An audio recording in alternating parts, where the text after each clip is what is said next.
Hi, I'm Jason Weszka with Vision Wealth Partners. Today I'm going to discuss how to avoid common errors surrounding required minimum distributions. When it comes to their retirement accounts, many investors often fail to think about required minimum distributions. That oversight can lead to unnecessary tax burdens and other financial issues. In order to handle RMDs effectively, an understanding of the rules and common errors people make can be beneficial.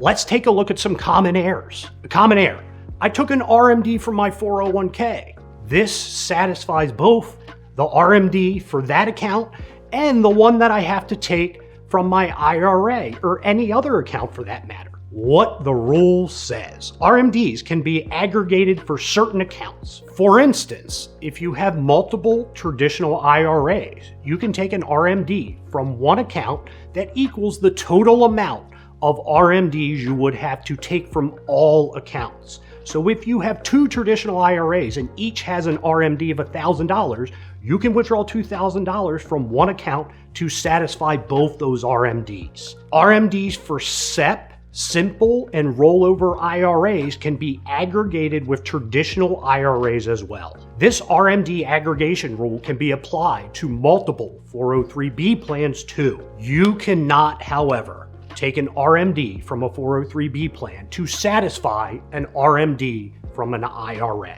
And when it comes to 401ks and other non-IRA accounts, such as profit sharing plans, you must take a separate RMD from each plan. Another common error: my mother passed away and left me her IRA. She hadn't yet taken an RMD for that year.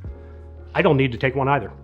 What the rule says: when you inherit a traditional IRA from which the descendant, the original account owner, was taking RMDs, it is up to you as the beneficiary to satisfy any missed distributions and to pay the taxes on that distribution at your marginal tax rate. If there are multiple beneficiaries, the RMD amount is typically divided among the group, and each person is responsible for paying taxes on his or her portion from his or her own IRA beneficiary distribution account, or a BDA. Tip: when multiple siblings are involved, one beneficiary may want to take a lump sum distribution of the inherited account rather than continue taking RMDs from an IRA BDA. In this case, the siblings take the lump sum, could use some of those funds to satisfy the descendants' missed RMDs, leaving the other siblings' IRA BDAs intact until they reach their required beginning date and have to start taking their personal RMDs.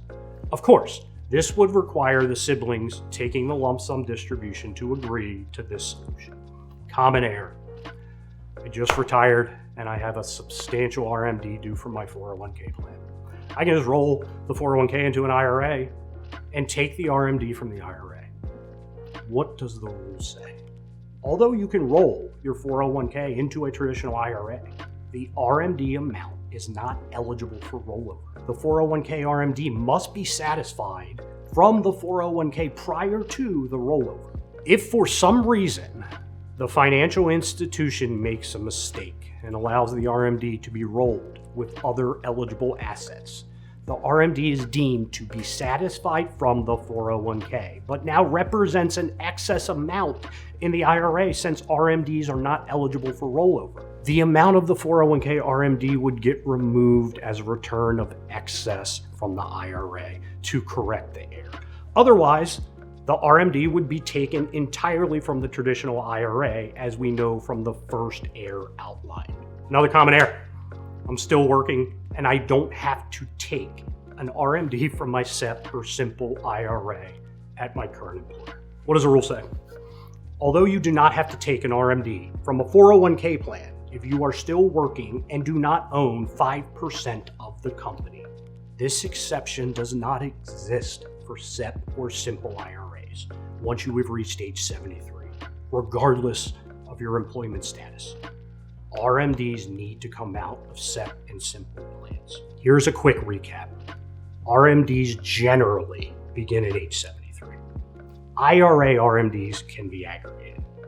403B plan RMDs can be aggregated. Qualified plan RMDs, 401k profit sharing plans, cannot be aggregated.